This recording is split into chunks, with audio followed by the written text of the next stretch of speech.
conocer por primera vez a muchos de ustedes y saludar a caras ya un poco más conocidas. Reciban un saludo muy afectuoso del pastor Chuy Olivares, de su esposa, de la mesa directiva de Casa de Oración. Sepan ustedes que son muy amados, que estamos al tanto de lo que está ocurriendo aquí, de lo que está sucediendo, y oramos por ustedes. Nuestra petición a Dios es que Él traiga el crecimiento que Él quiere traer a esta ciudad y a esta iglesia, en todos lados, hacia el norte, hacia el sur, hacia el este, hacia el oeste. Veremos la gloria de Dios en la Ciudad de México y en todos sus alrededores. ¿Cuántos lo creen así? ¿Seguros? Amén, amén.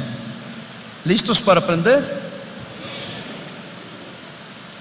No puede haber ninguna reunión cristiana sin que haya un tiempo de adoración, un tiempo de alabanza, un tiempo de oración, de petición y de ruego, pero más que eso, un tiempo en donde le demos a Dios el tiempo para que hable a nuestro corazón por su Espíritu Santo, porque su palabra así nos lo enseña. De modo de que prepare su corazón, abra la Biblia. Dos pasajes quiero compartir con ustedes como base. Uno de ellos es el libro de Job, capítulo 23.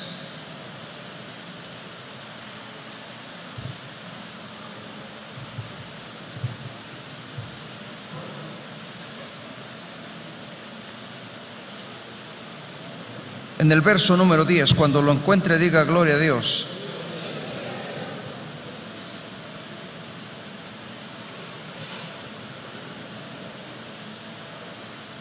Dice la Biblia de la siguiente manera. Job, capítulo 23. El verso 10.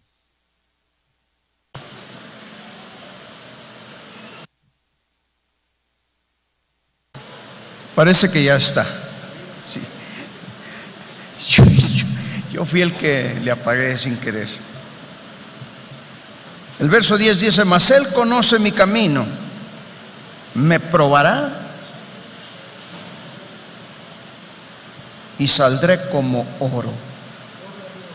Mas Él conoce mi camino, me probará y saldré como oro. Váyase ahora a Malaquías. El profeta Malaquías es el último libro del Antiguo Testamento. En el capítulo número 3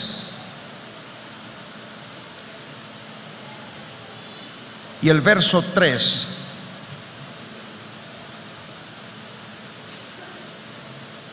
dice de la siguiente manera: y se sentará para afinar y limpiar la plata, porque limpiará a los hijos de Leví, los afinará como a oro y como a plata, y traerán a Jehová ofrenda en justicia. Cierre sus ojos un momento. Señor, gracias por la oportunidad que nos has dado de cantarte, de exaltarte. Hemos hablado de qué tan grande eres tú, Señor. Hemos expresado tus atributos hermosos. Pero ahora queremos que nos hables. Queremos, Señor, que tu Espíritu Santo hable a lo profundo de nuestro corazón y nos enseñe. Estamos necesitados de ti. Háblanos y danos a cada uno conforme a nuestra necesidad, y que tu nombre sea engrandecido y exaltado siempre. Y hemos de darte la honra y la gloria que solo a ti te pertenecen. En el nombre de Jesús. Amén. Mire usted, cualquier trozo, pedazo de paño o tela puede desempolvar una joya de enorme valor, de enorme precio, una pieza de oro. Sí, la puede desempolvar. Pero sin embargo, para que el oro, el metal, sea refinado, para eliminar las impurezas que están incrustadas en él, porque el oro así es. Ese oro que usted trae en sus anillos no salió de la tierra así como usted lo tiene, ha sido refinado. Y es refinado para eliminar las impurezas que están incrustadas en él. Y en ese proceso debe de ser sometido el metal o el oro. Es un proceso normal, usual para ese metal de gran valor, porque en su estado natural, después de ser cavado, después de ser extraído de las minas, de las montañas o de la profundidad de la tierra, generalmente es pasado por este proceso donde es puesto en un crisol enorme, es un cazo enorme,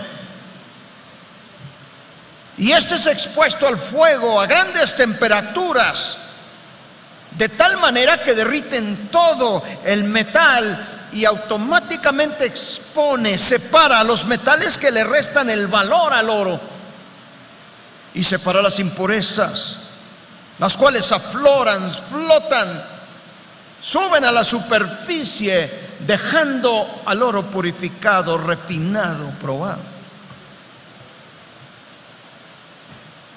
Y esto es comparable con la vida cristiana, que frecuentemente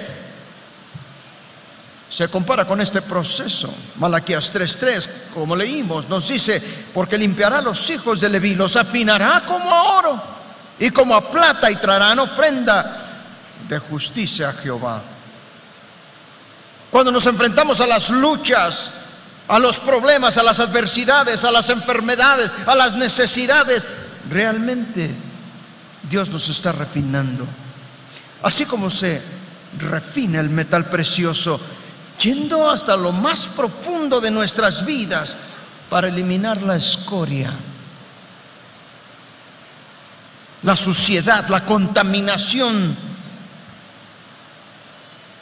Y Él lo hace, pero no nunca para lastimarnos, sino para ayudarnos a crecer en bellos reflejos de Él y de su carácter, de su presencia en nosotros.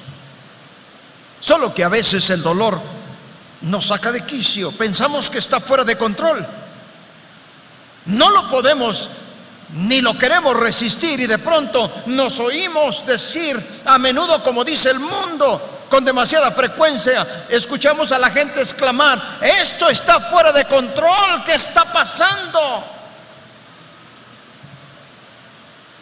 Mire usted, aquellos que tienen una poca o ninguna creencia en un Dios todopoderoso realmente se enfrentan y se encuentran sin ninguna fuente de fortaleza o aliento, precisamente cuando su mundo empieza a derrumbarse, a colapsarse, con situaciones tales como las siempre dolorosas situaciones familiares, problemas familiares, hijos pródigos que no quieren entender que por más que usted le aconseja, y usted con el ejemplo y con la oración, porque esas son las dos armas que tenemos, la oración y el buen ejemplo, el buen testimonio, pero no quieren entender a veces. Y tal parece que mientras más les decimos, más lejos se van de Dios. O tal vez es el esposo pródigo que mientras la ve orar por los alimentos se burla de usted, o la esposa. O los problemas financieros que siempre están tan vigentes en nuestras vidas, o las tragedias, o la muerte, las tragedias nacionales, como ese gran terremoto que sucedió en esta ciudad y del que todavía no se puede resolver mucho. Todas estas cosas las hemos vivido y las hemos presenciado de primera mano. En vista de tal agitación, de tal conmoción, ¿cómo podemos estar seguros de que Dios tiene el control? Es una buena pregunta, bien razonada, bien pensada, mire usted.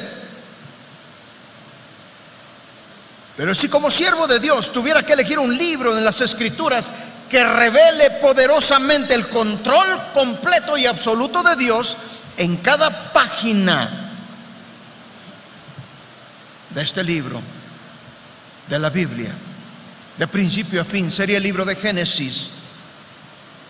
En este primer libro de la Biblia vemos a Dios obrando a través de circunstancias de todo tipo, obstáculos. Primeramente se revela en el primer capítulo de Génesis y no existía nada, la nada en absoluto. Piense por un momento, Dios creó todo lo que existe, todo lo que se ve, de la nada en absoluto. O como dicen los científicos o filósofos, ex nihilo en latín. Por lo tanto, Él es el Señor supremo de la creación. Si adelanta usted un poco en el libro de Génesis al capítulo 3, nos daremos cuenta que el pecado invadió la creación perfecta de Dios. ¿Mostró esto acaso la falta de control de parte de Dios? No, por supuesto que no. Solo reveló la gracia de Dios al crear a los hombres con la capacidad de elegir, con la capacidad de razonar, de pensar, y no como autómatas o como robots o como títeres. A pesar de la presencia del pecado en el mundo, Él proveyó un camino para que los hombres, usted y yo y todos los seres humanos, podamos conquistar el pecado. Podemos conquistar la maldad que nos asedia, y por su sangre y por su muerte y su resurrección podemos vencer a la muerte y estaremos para siempre con Él. Esta es la victoria, esta es la promesa que Él nos ha dado. Pero más adelante, ahí mismo en Génesis, los capítulos 6 y 7 nos revelan que la humanidad se convirtió tan vil y tan malvada que Dios decidió destruir a toda persona y todo animal de la tierra. ¿Mostró acaso eso la falta de control de parte de Dios? No, por supuesto que no. Porque en su gracia y en su misericordia el Señor salvó a una familia para repoblar la tierra. Una familia que sería el medio por el cual todos los seres humanos, todas las personas de la tierra podrían ser bendecidas más tarde por medio de esa línea mesiánica de donde vendría el Salvador del mundo, Jesucristo de Nazaret. Una vez que disminuyeron las aguas de la inundación y la población comenzó a crecer nuevamente, Dios quería que la gente se dispersara, pero en cambio ellos eligieron permanecer juntos en un solo sitio. Incluso construyeron una torre que pudiera alcanzar hasta los cielos y así poderse escapar del juicio de Dios. ¿Mostró esto acaso la falta de control de Dios, de parte de Dios? No, de ninguna manera, en lo absoluto, porque Dios intervino. Él confundió los idiomas y las lenguas y los dispersó por todo el mundo. Él no permitió que sus acciones cancelaran sus planes divinos y perfectos. Una vez y otra vez, por todo el Génesis vemos este patrón. Dios planea hacer algo y a pesar de la infidelidad humana, su perfecta voluntad siempre se logra. Este es el caso a lo largo de todas las Escrituras y sigue siendo el caso hoy mismo. Hoy mismo Dios está en control. en un control absoluto, a pesar de nuestro dolor, a pesar de lo que sientes o lo que estás pasando, a pesar de tus preguntas, a pesar de tu agitación o a pesar de tu egoísmo. Él está en completo y absoluto control. No hay nada que lo tome por sorpresa. No hay nada que le asuste porque de repente brotó. No, Él está en completo control. Recuerde, no importan las circunstancias por las que usted y su familia estén pasando. Es posible que usted esté aquí luchando con el desaliento, con la duda, con el temor, con el miedo, con la soledad. Tal vez pase usted largas horas en la noche derramando su espíritu y su corazón delante de Dios y no parece haber respuesta. Parece como que si los cielos estuvieran hechos de acero, de concreto, y como si las oraciones llegaran y chocaran y se regresan y nadie le escucha. Dios tiene el control absoluto. Esa declaración debe de convertirse en un ancla del alma, de la vida de cada uno de nosotros. Su vida, mi vida, no importa qué tan fuerte soplen los vientos o qué tanto se intensifique la adversidad, mi alma, su alma, deben de permanecer sólidamente anclados en esa verdad. Dios tiene absoluto y total control. Repita conmigo: Dios tiene absoluto y total control. Y usted descubrirá que aun cuando puede y podemos enfrentarnos a obstáculos terribles, pero con la seguridad y la certeza de que Dios tiene el absoluto control, entonces una enorme sensación de gracia, de poder y seguridad comenzarán a fluir en nuestro corazón angustiado. El salmista David aprendió esta lección a través de altibajos, de éxitos, de desafíos feroces a veces. David alabó a Dios a causa de su dominio y lo declara ahí en el Salmo 103:19: Jehová estableció en los cielos su trono y su reino domina, quiere decir, gobierna sobre todos. El rey más amado de Israel. Si usted le pregunta a los judíos hoy en día cuál fue la época dorada de Israel, todos ellos estarán de acuerdo en que fue la época del rey David. Se le conoce como la época de oro. David, el rey más amado de Israel, reconoció su humilde sumisión a aquel que está sentado en el trono celestial, al Señor de toda la creación. David también nos introdujo a ese aspecto vital del carácter de Dios, su completa soberanía. Su completa soberanía. ¿Qué queremos decir con soberanía? La palabra suena interesante y a veces difícil de explicar o de entender. Pero esa palabra denota, revela, muestra, enseña el absoluto y supremo control de Dios y su autoridad incuestionable, irrebatible, innegable sobre este universo entero y sobre cada ser viviente. Eso es la soberanía de Dios. El absoluto supremo control de Dios, su autoridad incuestionable, irrebatible, innegable sobre todo el universo y sobre cada ser humano, porque Él es todopoderoso, Él es omnisciente, Él es omnipresente. Y muchas personas en este mundo que niegan la existencia de Dios, Dios las llama necias, tontas. ¿Cómo es posible que alguien pueda negar a Dios? Sin embargo, muchos lo hacen, mientras que otros intentan excusarlo de la responsabilidad cuando suceden cosas malas. Dios existe, pero Él no permitió esto.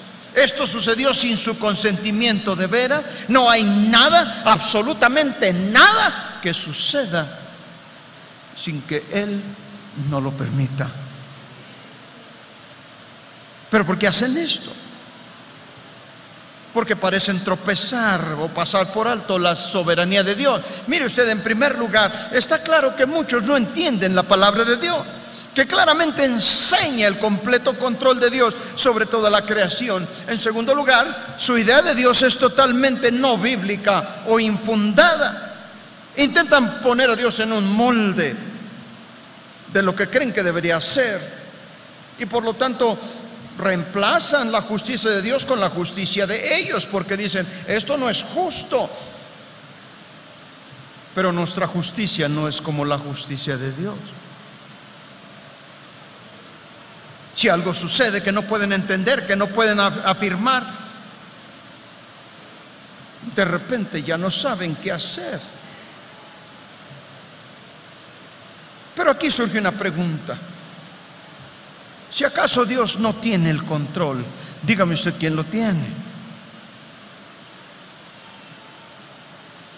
¿Quién lo tiene? Si nadie o nada tiene el control, no sucede, dicen algunos, todo sucede como resultado de la casualidad o de la suerte.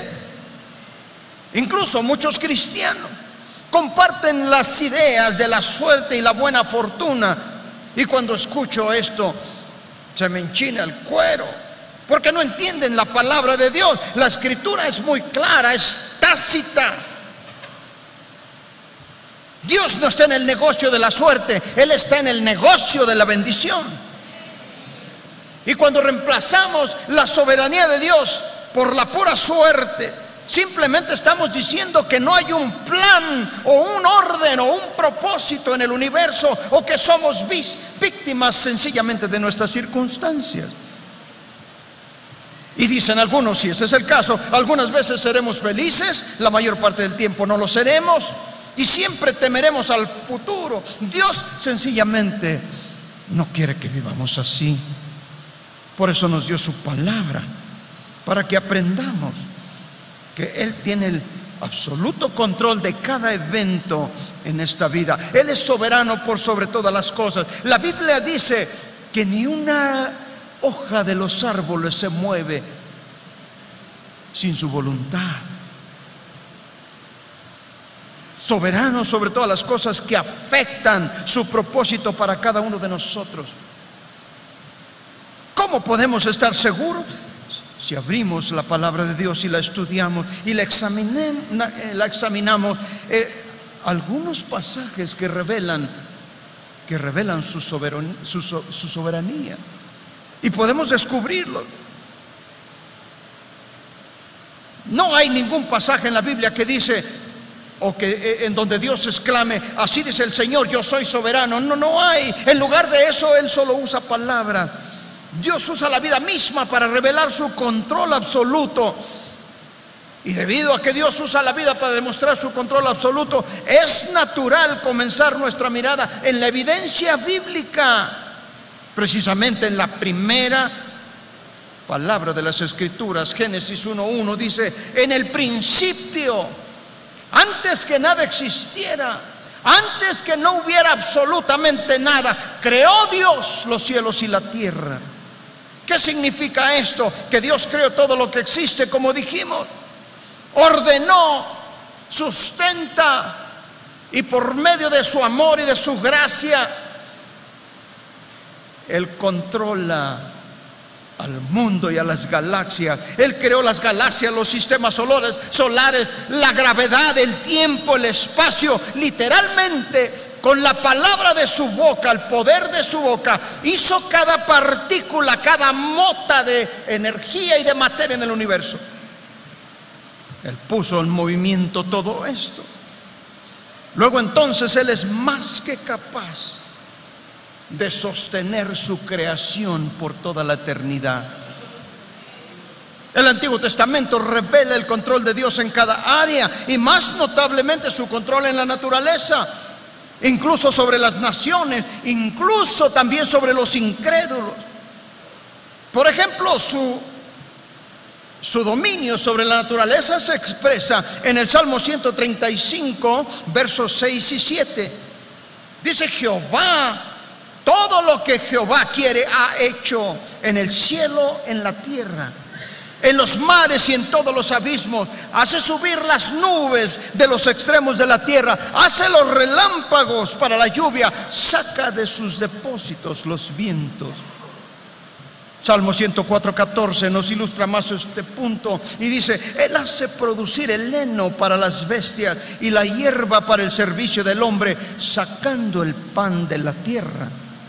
Otra versión dice: Dios hace crecer la hierba para el ganado y la vegetación para el trabajo del hombre, para que produzca él alimentos de la tierra. Eso muestra que a pesar de la participación del hombre en la agricultura, sería totalmente imposible si Dios no lo permitiera, porque Él hace crecer la vegetación de la tierra. El hombre solo puede hacer cosas de manera limitada. Dios, sin embargo, no está sujeto a la naturaleza, porque Él la creó, Él la formó. Cuando pensamos en la historia del mundo y de las muchas naciones que han causado dolor, guerra, derramamiento de sangre, es fácil preguntarse si Dios estaba en control de esos eventos. Quienes estudiamos historia y nos gusta la historia, podemos ver sucesos, eventos a través de la historia que demuestran la crueldad del hombre, y pareciera como que si Dios estuviera con los ojos cerrados y no hubiera estado presente,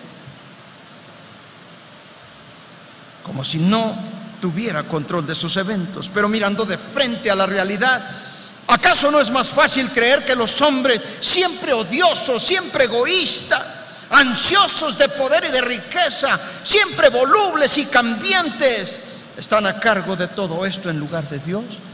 Pues no.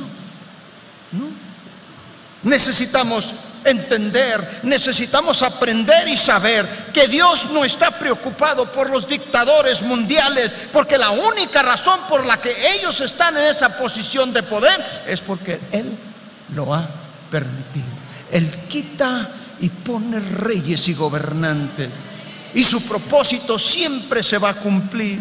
Job 12:23 dice: Él multiplica las naciones, Él las destruye, Él esparce a las naciones y luego las vuelve a reunir. Salmo 22:28 señala además esta idea: porque de Jehová es el reino, Él regirá, quiere decir, Él gobernará sobre las naciones. ¿Cuántos esperamos a un rey que viene otra vez? Gloria a Dios.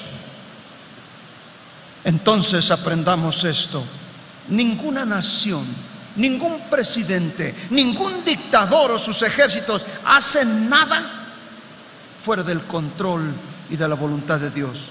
Eso de ninguna manera significa que siempre vamos a entender lo que está sucediendo o por qué suceden ciertas cosas.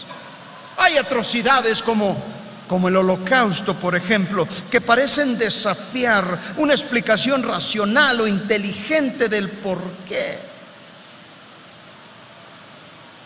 ¿Cómo es que un hombre endemoniado como Adolfo Hitler fue capaz de idear la extinción, la muerte de más de 6 millones de judíos? ¿Cómo es que comenzó la Segunda Guerra Mundial y al final más de 100 millones de habitantes de esta tierra habían perecido de una manera cruel y despiadada en una guerra totalmente sin sentido, donde muchas naciones dejaron de existir y otras más vinieron a ser? Tenemos la seguridad de las Escrituras que incluso cuando no comprendemos el plan de Dios, Él tiene el control sobre cada nación, sobre cada pueblo. Otra cosa que a menudo no entendemos es que Dios es soberano sobre aquellos que ni siquiera creen en Él. ¿Cómo puede Dios reinar en la vida de un incrédulo? El libro que escribe el profeta Daniel nos da un buen ejemplo. Nos cuenta una maravillosa historia sobre el rey de Babilonia, hoy Irak. Este se llamaba Nabucodonosor, y en Daniel 4:30 nos dice la historia, nos narra que el rey reflexionó mirando la grandeza de su tierra, de su reino. ¿No es esta la gran Babilonia que yo edifiqué para la gloria de mi majestad con la fuerza de mi poder? ¿Qué le parece eso de arrogancia? Se elogió solo a sí mismo por lo que Dios le permitió lograr. En una ocasión hablaba yo con un joven que había estudiado y había logrado terminar una carrera y estaba trabajando y ganaba muy buen dinero, pero tenía sus valores totalmente alterados. Y en la plática me dijo: pastor, es que yo pasé largas horas de estudio, muchas noches de estudio, yo me esforcé, yo, el síndrome del yo-yo, yo. Le dije: ¿quién te dio la inteligencia, bruto? ¿Quién te dio la capacidad de retener la información?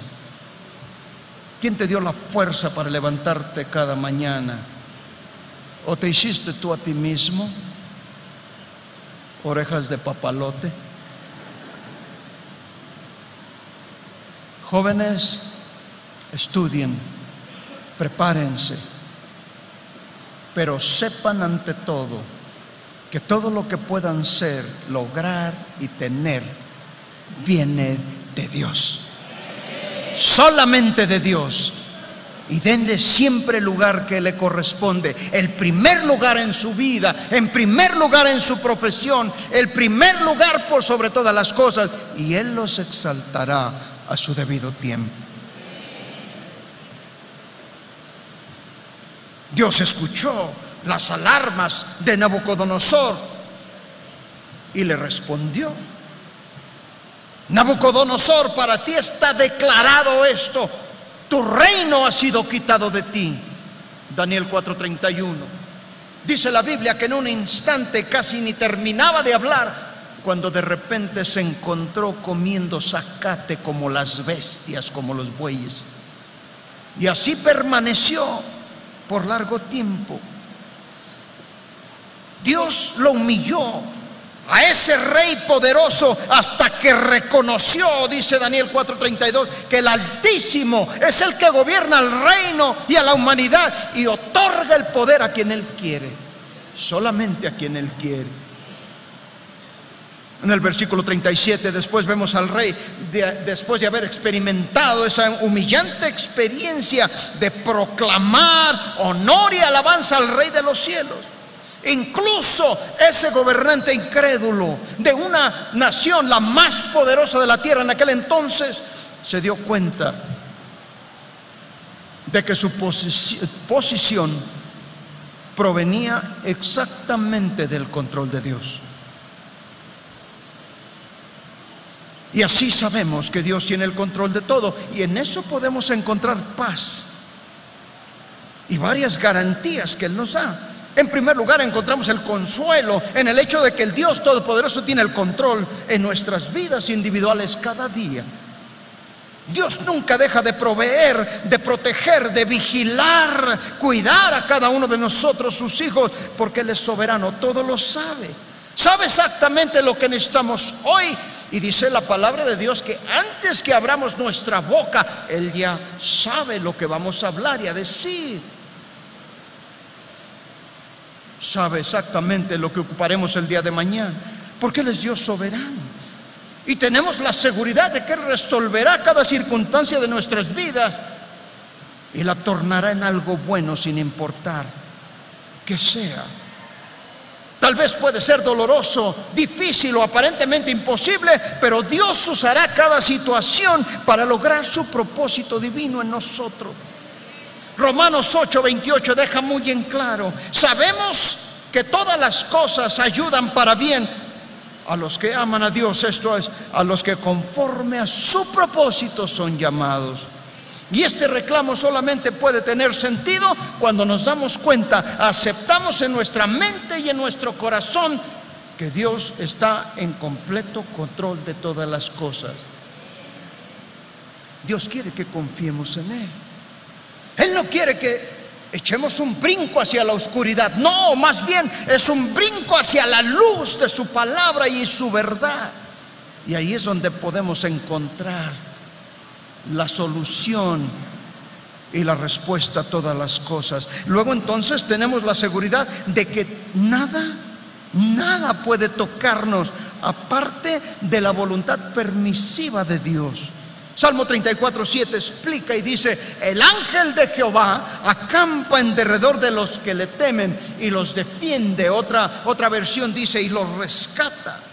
Es nuestro Dios, nuestro protector. Y cuando ocurre algo que es doloroso, inexplicable en nuestras vidas, ¿significa eso que Dios perdió el control? No. Sabemos que estas cosas no pueden suceder a menos que Dios las permita.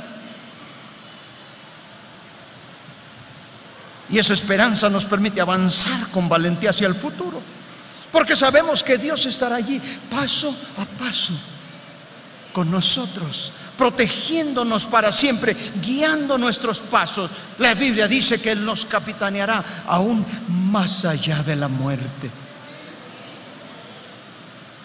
Y cuando, hermanos míos, empezamos a entender, empezamos a aprender, a comprender que Dios tiene el control total de este mundo y todo lo que contiene, nuestra vida cambia para siempre.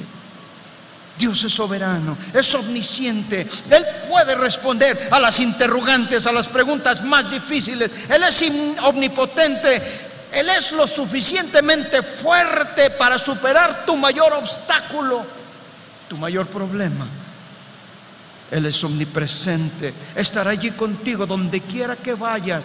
La Biblia dice: ¿a dónde huiré de tu presencia? Si me fuere hasta los cielos, ahí está tu mano. Si me fuere a lo profundo del mar y de la tierra, allí me alcanzará tu diestra. Él estará con nosotros. No importa qué dolor, qué prueba, qué tragedia, qué enfermedad, qué necesidad esté presente en su camino hoy en día, regocíjese de que Dios está allí para resolverlo para su bien, sin importar lo que sea. La adversidad es una de las experiencias ineludibles de la vida.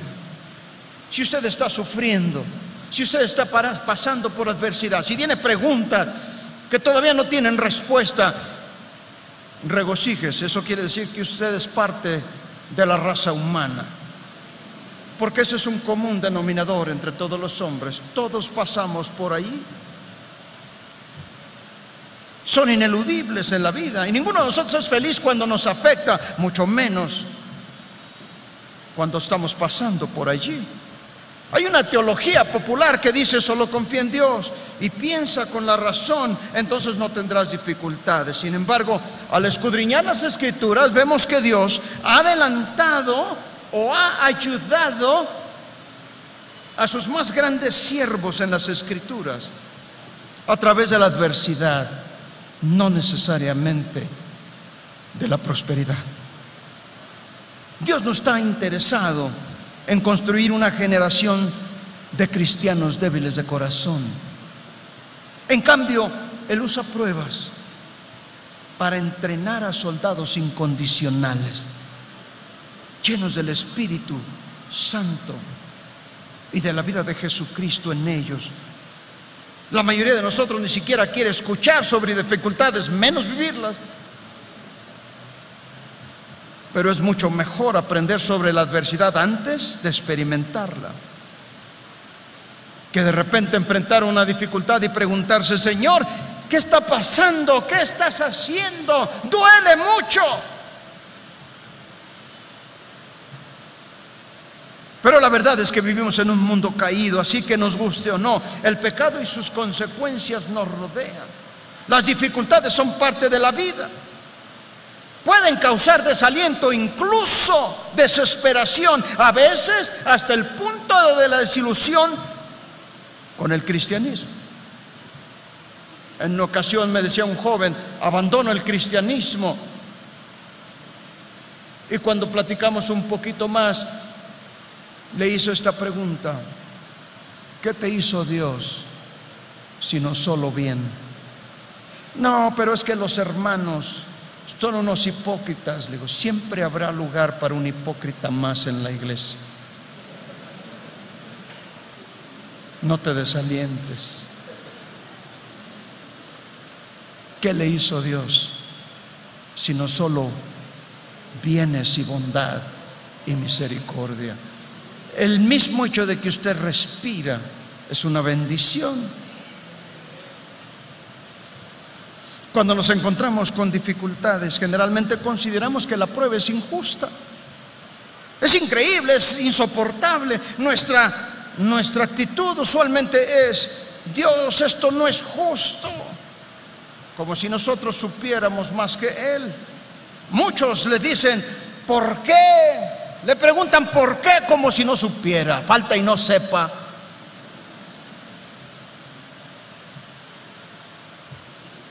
Pero debemos preguntarnos: Señor, ¿cuál es tu punto de vista respecto de esta situación que estoy pasando? Si nuestras vidas estuvieran libres de persecución, de pruebas, si tuviéramos todo lo que quisiéramos sin ningún problema, ¿qué sabríamos acerca del Padre Celestial? Nuestra visión de Él no sería bíblica y probablemente completamente fuera de balance. Sin adversidad jamás entenderíamos quién es Dios ni cómo es Él. ¿Cómo puede Dios probar su fidelidad a menos que permita algunas situaciones de las cuales deba rescatarnos? ¿Cómo podrá usted conocer al libertador que es Dios si usted nunca ha sido víctima de un vicio degradante que le ha robado la dignidad y la vergüenza y lo ha esclavizado? Pero luego llegamos al conocimiento de Cristo como el libertador, como el Salvador, y Él arranca las cadenas de la esclavitud y nos libera. ¿Cómo puede conocer a un Dios que provee si nunca ha necesitado nada? ¿Cómo puede saber y conocer al Dios que sana si nunca ha estado enfermo, cuando ha estado y pasado noches de desvelo con una calentura que lo hace ver cosas que no son, y de repente por medio de la oración el Señor llega y nos libra y nos sana? ¿Cómo le podremos conocer como Jehová el sanador o como Jehová el proveedor? ¿Acaso desean o quiere usted el tipo de fe que se basa solamente en lo que ha escuchado de los siervos de Dios que predican en este lugar, o las experiencias de alguien más, o lo que usted ha leído? Nunca es su verdad hasta que Dios lo haga en su propia vida. Recordaba como el año pasado, cuando mi hija apenas había llegado a Houston, tenía, yo creo que ni 2 meses o 1 mes, cuando de repente hubo esa tormenta, hubo ese huracán, y mi hija de repente se encontró en el closet de su recámara. El agua había llegado hasta la puerta de la casa y sonaban unas alarmas, y me llamó por teléfono llorando y me dice: papá, estamos en el closet de la recámara, el agua está ahí afuera en la banqueta y hay una alarma de que vienen tornados y no sé qué hacer.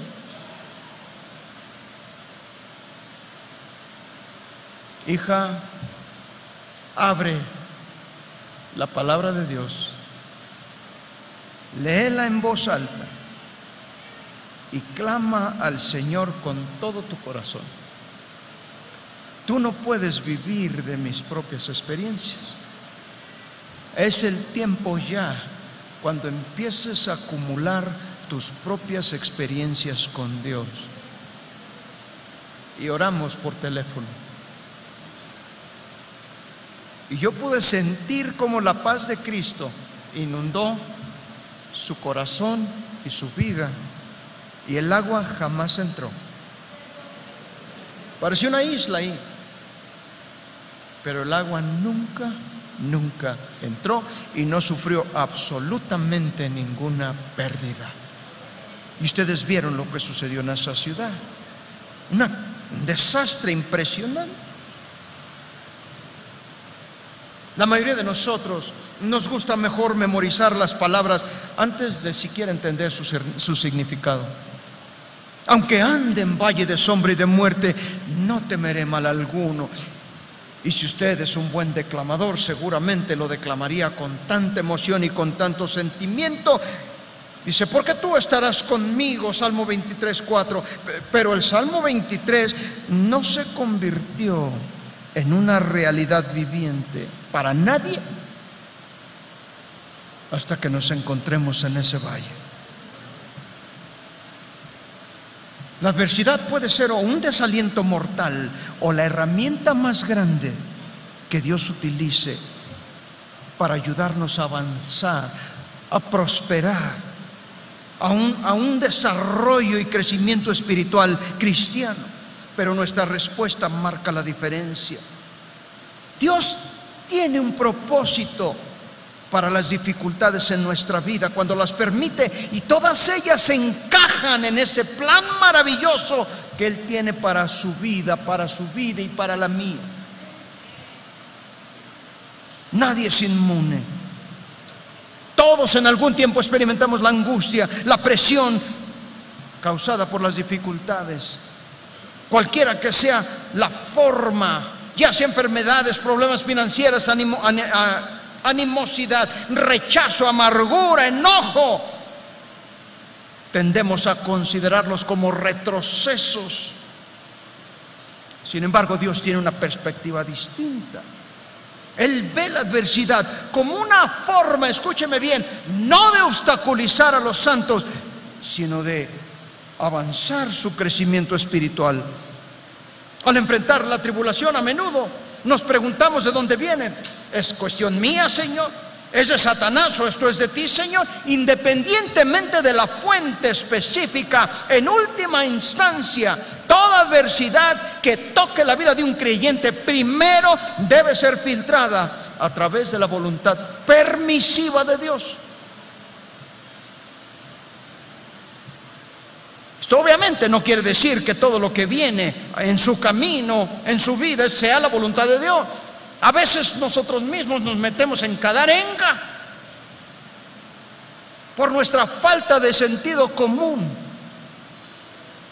por nuestra falta de sabiduría y de inteligencia. Mire usted, hay cosas que se arreglan con sabiduría y otras que se arreglan con fe, y hay que saber la diferencia. Pero Dios permite todo lo que ocurre porque ve cómo incluso la adversidad encajará en su maravilloso propósito. Isaías 55 versos 8 y 9 nos dicen que los pensamientos de Dios son mucho más elevados que los nuestros, a menos de que usted tenga mejores ideas que las de Dios.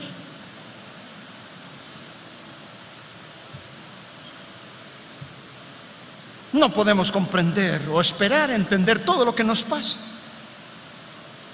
A menudo toman las experiencias más dolorosas de la adversidad y Dios las usa para prepararnos para lo que viene. Dios quiere que veamos nuestras luchas de la manera que lo hace para no desilusionarnos. Por lo tanto, mucho más importante que determinar la fuente de nuestra adversidad, mucho más que eso, debemos aprender a responder adecuadamente a ellas.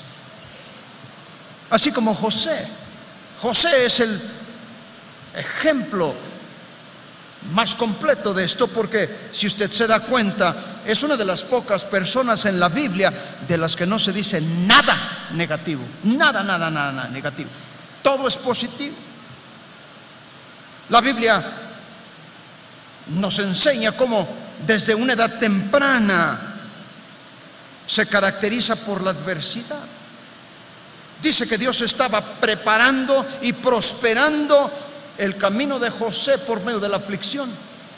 Incluso en la cárcel extranjera, cuando sus hermanos lo venden, después de darle una paliza, en vez de matarlo, dan una paliza y luego lo venden como si fuera una bestia, y luego es metido allá con un amo irredento, completamente malvado, con una señora, doña Poti, que es mala y que lo único que quiere es satisfacer sus más bajos instintos con él, y él decide correr por su vida. Y aquí hay mucha enseñanza. Jóvenes, corran si tienen que. pero no caigan ni se dejen arrastrar en esas cosas.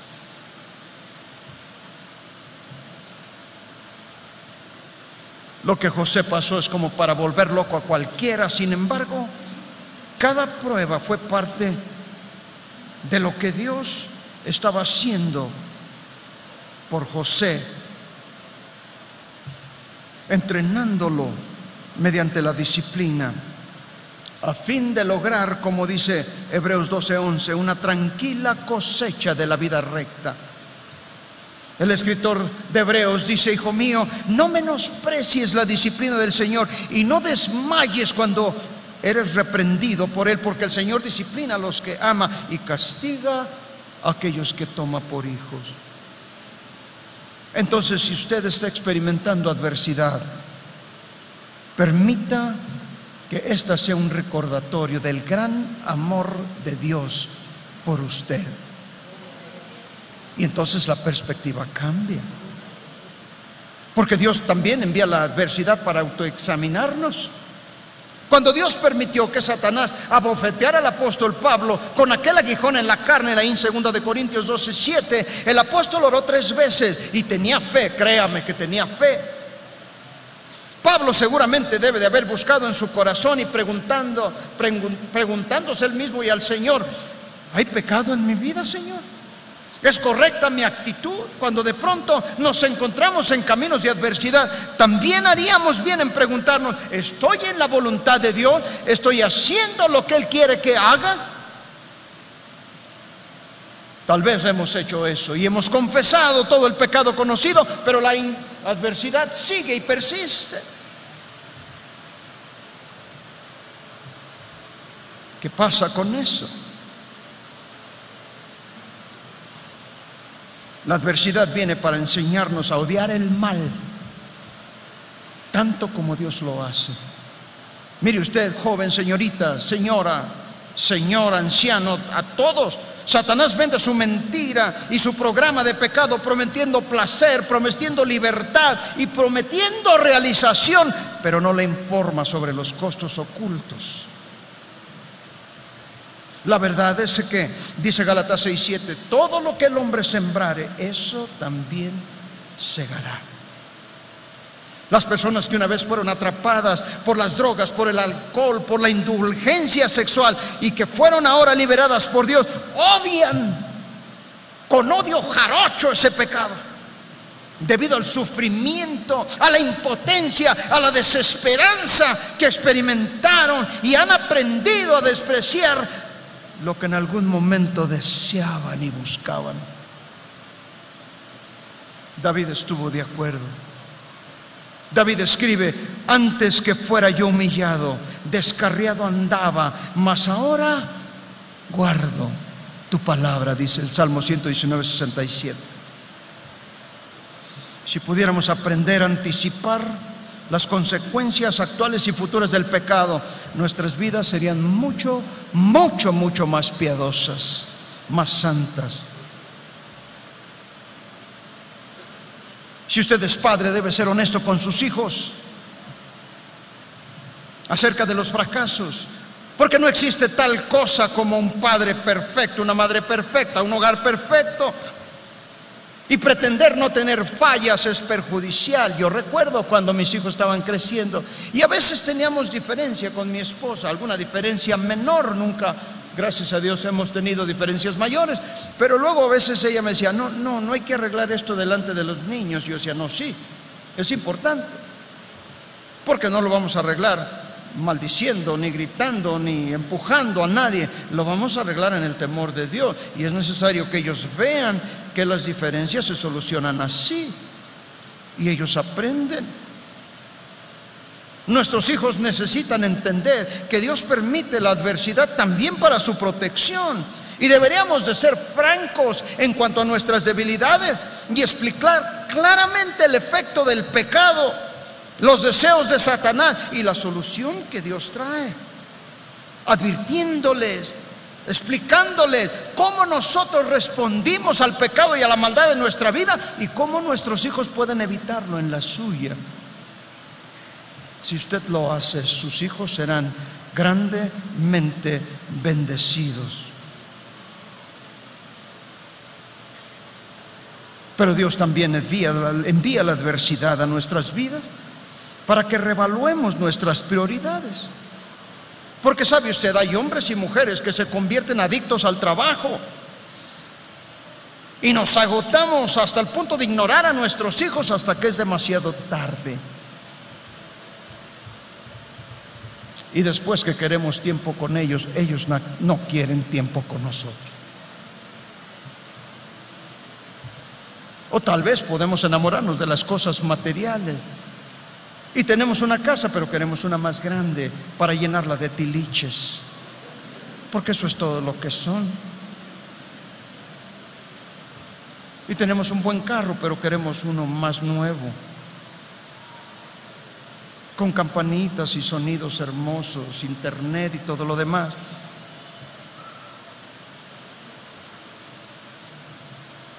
Y descuidamos por obtener cosas materiales el aspecto espiritual de nuestras vidas. Pero de modo que cuando esto ocurre, el Señor sabe dislocar, sabe desquiciar, descomponer nuestras prioridades. Porque mire usted, Dios no inicia las dificultades familiares, pero cuando nos ve descuidados, cuando descuidamos sus preciosos dones, que son nuestros hijos, o nuestras prioridades, y empezamos a enfocarnos en algo equivocado, entonces Él envía una brisa de adversidad como recordatorio, para que examinemos, para que verifiquemos nuestras prioridades. Y sin embargo, si la advertencia de Dios no se atiende, se vuelve en un huracán incontrolable.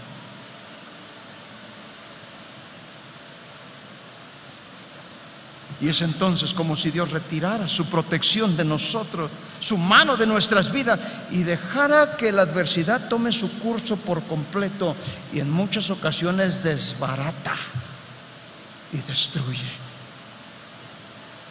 Pero no podemos culpar a Dios. Debemos de culpar a nuestro corazón y nuestros malos deseos. Muchos padres trabajan muy duro para equilibrar la carrera y la paternidad. Y estos puntos inevitablemente hay puntos de conflicto aquí.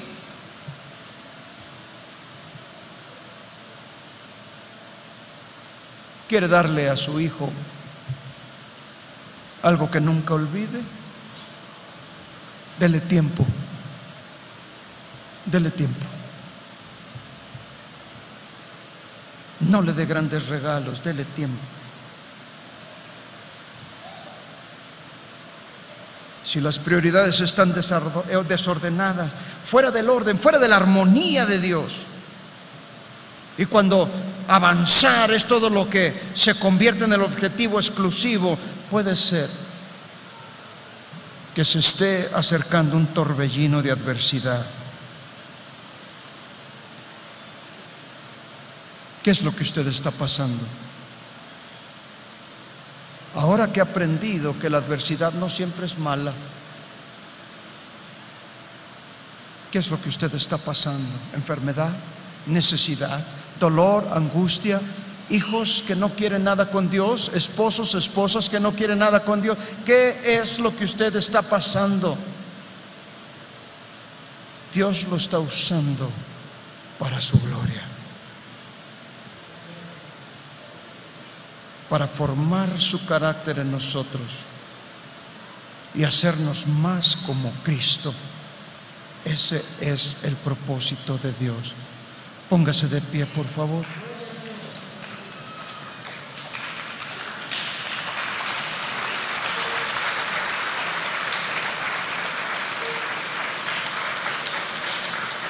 Si usted está aquí desalentado, enfermo, triste, solitario como una mujer con la que hablé ayer, y no encuentra la salida, ha examinado su corazón y sabe que no hay pecado, pero la adversidad está allí, la necesidad también, las preguntas que no tienen respuesta, el dolor que no se va, las noches largas de lágrimas y de pesar. Y si algo de esto lo describe, yo quiero orar por usted, para que Dios en su inmensa gracia deposite sobre usted el bálsamo de su Espíritu Santo y le haga entender que estas cosas son necesarias para el perfeccionamiento de los santos. Si usted está pasando por estas condiciones, levante su mano, no le dé pena. Yo creo que todos, en la gran mayoría, hemos pasado o estamos pasando por circunstancias como esta. Sepa usted que Dios está utilizando lo que usted está pasando para ayudarle a madurar en su vida cristiana, a mejorar su fe, aprender a confiar en Él. Ninguno de los atributos de Dios se ve afectado por lo que estamos pasando. Él sigue siendo omnipotente, omnipresente. Él sigue siendo amor, Él sigue siendo justicia, Él sigue siendo misericordia, Él sigue siendo la paz. Solamente que quiere lo mejor para mí. Y es necesario a veces que le digamos como Job: Él me probará y saldré como el oro. En medio del fuego me probará, pero saldré como el oro. Y a veces es importante decirle a Dios: Señor,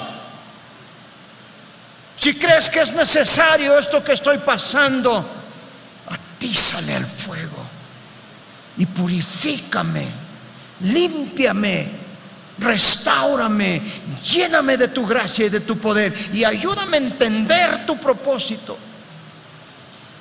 y saldré refinado como el oro. Si usted ve una mano a un lado suyo, acérquese con el hermano, con la hermana, y ore con él, ore por él. Señor, tú ves las manos y los corazones.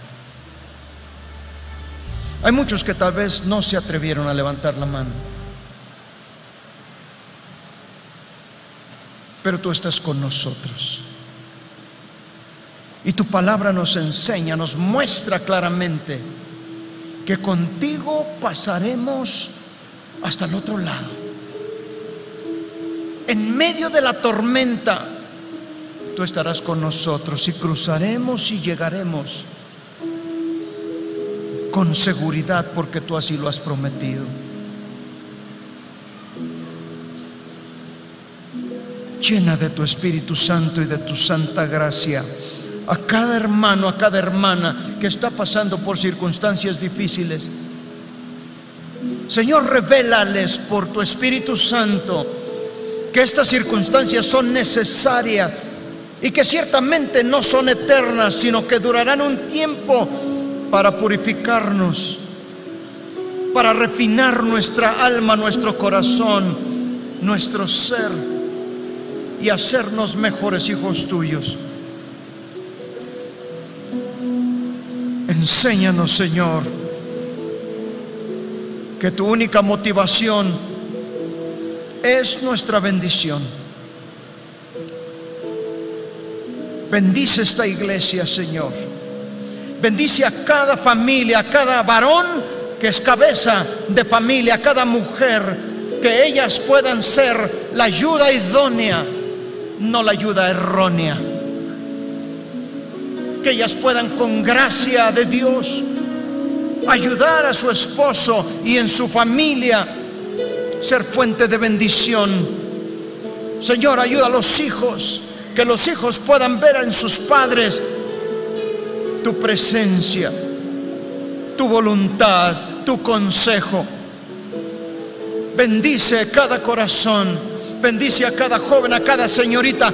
Guárdalos de la maldad de este mundo. Permea sus corazones, Señor, con el poder de tu Espíritu Santo, para resistir las tentaciones de este mundo, para mantenerse íntegros, limpios delante de ti, puros, porque tú vienes por una iglesia pura, sin mancha ni arruga ni cosa semejante.